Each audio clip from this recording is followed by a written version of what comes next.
Assalamualaikum warahmatullahi wabarakatuh. Hordoftoota fi daawwattoota KLDtu akkam jirtu nageenya rabbii guddaa bakka isin jirtanitti isin haa qaqqabu jecha har'a viidiyoo tokko qabadhee isinii dhiyaadheetiin jira. Viidiyoo ajaa'ibaati jechaadha. Yeroo hundumaayyuu waa'ee rifeensaa irratti dalaguudhaaf baay'ee karoorfadhee waan jiruuf waa'ee rifeensaa akkamitti akka dheeressaniif kan jedhu yeroo hedduu qabadhee isiniif dhiyaadha. Har'as waa'ee rifeensaatiin isiniif deebi'ee jechaadha. Egaa har'a waa'ee ruuzaa fi bishaan ruuzaa fi shunkurtiiti jechaadha. Shunkurtii diimaa akkamitti rifeensa keenya torban 3 yookaan ji'a tokko keessatti rifeensi keenya akka haala barbaannetti akkamitti bakka nu yaane nuuf ga'uu danda'a kan jedhuun viidiyoo tokko isiniif qabadhee dhiyaadheetii jira. Egaa viidiyoon kun dheerina rifeensaa qofa osoo hin taane akkasuma rifeensa keessan kan bubuqqa'u deebi'ee rifeensa forforii waan akka forforii jechaadha. Kanaaf kan hedduu isin fayyadu ta'a. Viidiyoo keenya ammoo argitan share like subscribe gochuudhaan cinaa dhaabbadhaa isiniin jecha gamanumaan gama viidiyootti isin dabarsaa hanga xumura viidiyoo keenyaatti nu hordofaan affeerraa kenna.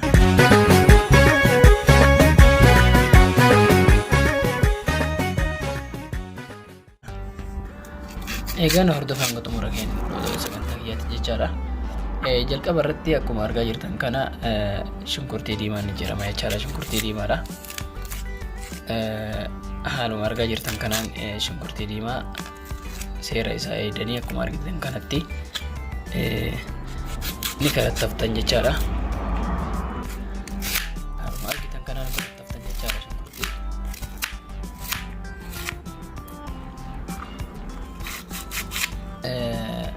Shunkurtii keessan xixiqqeessoo osoo hin taane xiqqoo gugurdiftanii qabdan jechaadha.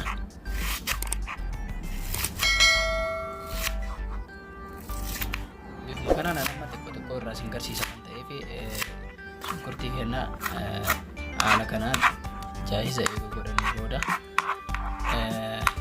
egaa akkuma kanatti jaayisa gooneen finnee bishaanitti naqna jechaadha. Bishaan distiitti jechaadha.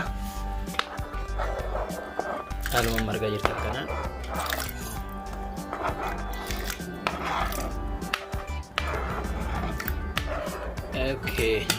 akkuma argitan kana jechaadha. Bishaan distii keessatti bishaanitti jechaadha ruuza bishaanitti akkanatti shunkurtii diimaa eega jirtanii booda bishaanitti naqxanii jechaadha. Eegasii fiddanii ruuza jechaadha. Ruuza malaaqaa 3 yeroo 3tti naqxan jechaadha. Haaluma argitan kanaan yeroo 3tti naqxanii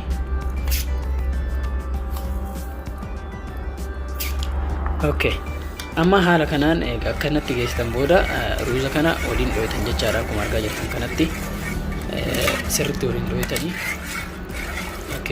sirriitti na hordofaatii haala amma argitan kanaan itti fayyadamtan jechaadha. Torban 3 yookaan ammoo ji'a tokkoof jechaadha yoo barbaadan akka gaariitti itti fayyadamtanii jechaadha. Haala kanaan egaa akkanatti amma jaayisa goone booda finnee ibiddarra kennaa jechaadha. Bishaan ho'ifnaa ibiddarratti danfifnaa jechaadha. Egaa akkuma amma argitan kana jechaadha ibiddarra kennee jirra. Amma ibiddarra kennee oguu ageenni danfutti ne'inaa jechaadha. Sirriitti ageenni danfutti sirriitti waliin dhahaatiin sochoosaa. Ibidda ammootu jala guddisoo osoo hin taane xiqqeessitanii likkibatti jechaadha. Akka inni seerratti danfuuf sirriitti ibidda jala xiqqeessitanii aga inni seerratti danfutti itti fayyadamtan jechaadha. Egaa akkuma amma argaa jirtan kanatti jechaadha sirriitti waliin amma saallanaa akkanatti waliin sochoofna jechaadha. Hanga ruuzaa fi shunkurtiin diimaan sirriitti hanga wal fudhatutti jechaadha. Akkana sochoosaa haala amma argaa jirtan kanan sochoosaati. Suuta akka inni danfutti ibidda keenya jala xiqqeessine akka hanga inni danfutti eeyinaa jechaadha. Dheerina rifeensaa qofa osoo hin taane dawaan kun sirriitti waan qaama rifeensa keenya nyaatu forforii waan akkasii rifeensa keenya kan gaggabaabuu kan bubuqqa'u haala gaariin nu fayyada waan ta'eef waan qabatamaan argine waan ta'eef jechaadha.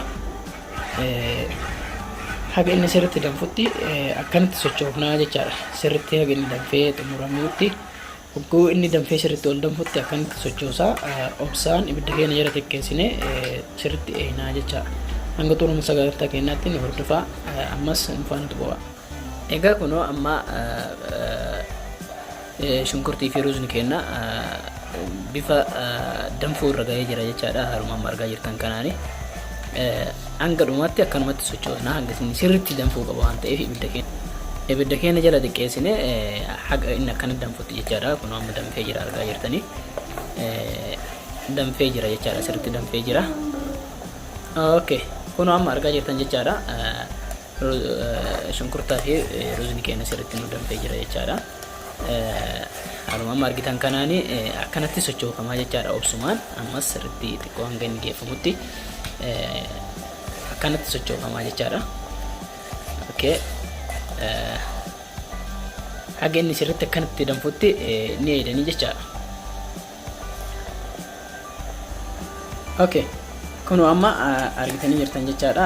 Haruma amma argaa jirtan kanaan ruuzni keenya bilchaateetii jira jechaadha. Akkanatti shunkurtii fi ruuzni haala kanaan amma akkanatti eega danfee booda meeshaa fidattanii jechaadha. Amma meeshaatti fayyadamtanii isin garsiisa, akkaataa itti fayyadamtanii isin garsiisa jechaadha.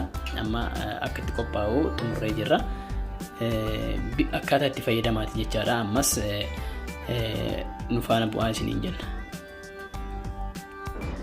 Egaa akkuma argitan kana jechaadha, ruuzni fi shunkurtiin egaa akka danfee geeffamee booda jechaadha. Amma haala kanaan akkana sochoosneeti meeshaa ittiin dhimbiiban yookiin ammoo ittiin xallalan kennaa jechaadha. Akkuma argitan kana haala kanaan hin xallalama jechaadha yookaan jalaa dhimbiibamaa jechaadha. Kan nu barbaannu ammoo bishaan ruuzaa fi shunkurtaati jechaadha malee wanta isaatii miti. Egaa kun akkuma argitan kana jechaadha, bishaan amma jaahiza ta'eeti jira jechaadha. Bishaan ruuzaa fi shunkurtiidha. Haala amma argaa jirtan kanaan keessaa dhimbiibiiti jira jechaadha. Amma jaahiza akkanatti bishaan qofatti fayyadamna waan ta'eef. Sana booda amma egaa kanatti bishaan keenya jaahiza godhanne booda akkanatti bishaan jaahiza goonee booda finnee meeshaa itti fayyadamnu finna jechaadha. Meeshaan kun innis meeshaa kana jechaadha. Akkuma argaa jirtan kana meeshaa kana kanarra guddaatti fayyadamna jechaadha. Kanarra guddaatti isin kanarra guddaatti fayyadamuu dandeettan jechaadha. Akkanatti amma kanatti buufattanii jechaadha.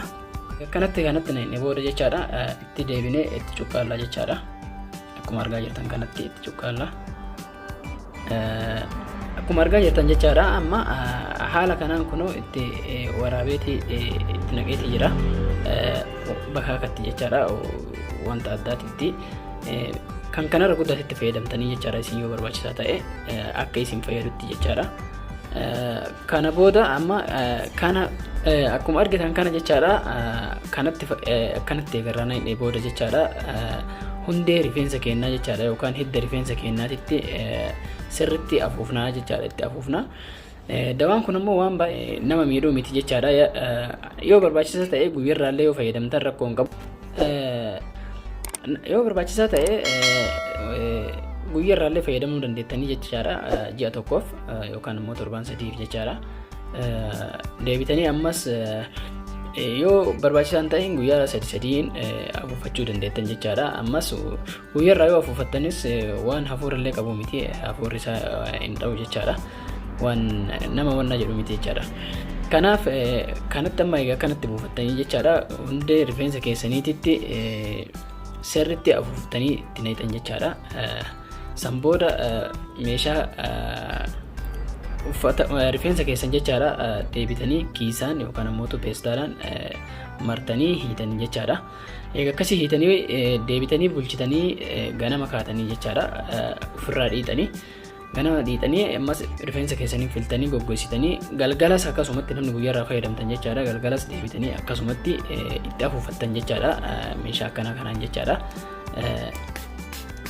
Meeshaa akkana kanaan fayyadamtan jechaadha. Egaa amma kana egaa akkasii fayyadamtanii deebitanii jechaadha. Bishaan kana kashin irraa hafe kana jechaadha akkanatti itti buuftanii meeshaa akkanaati jechaadha. Meeshaan kun akkuma argaa jirtan kana meeshaa laastikii osoo hin ta'in burcuqqoodhaati jechaadha. Kana fiddanii argitan kanaan asitti akkanatti dabalatanii jechaadha. Okay. Egaa kanatti dabaltan jechaadha meeshaa sallaajaa keessa yookaan immoo firiijii keessa keettan jechaadha sirriitti kana cuqqaaluudhaan akkuma argaa jirtan kana sirriitti kan akkana cuqqaaluudhaan sallaajaa keessa firiijii keessa oguu keettan torbaaniif yookaan immoo guyyaa 5 guyyaa 6 isin fayyaduu danda'a jechaadha. Guyyaa 3 yookaan immoo guyyaa 4 isin fayyaduu danda'a jechaadha bishaan irraa hafe kun jechaadha. Kanaaf viidiyoon kun immoo waan kijibaa osoo hin taane waan qabatamaan itti fayyadamnee argineedha jechaadha. Namoonni tokko immoo akkanumaan YouTube irratti waan hin taane namaaf gadhiisan jechaadha. Kun ammoo waan qabatamaan itti fayyadamnee agarre waan ta'eef wanni tokko waan irraa shakkitan hin jiru jechaadha. Itti fayyadamaati argaa isiniin jedha. Video kana immoo namoonni isin bira ga'e like, share, subscribe gochuudhaan nu cinaa dhaabbadhaa isiniin jecha viidiyoon keenya irraa kanumaan goolabna viidiyoo biraatiin hanga walitti deebinutti horaa bulaa.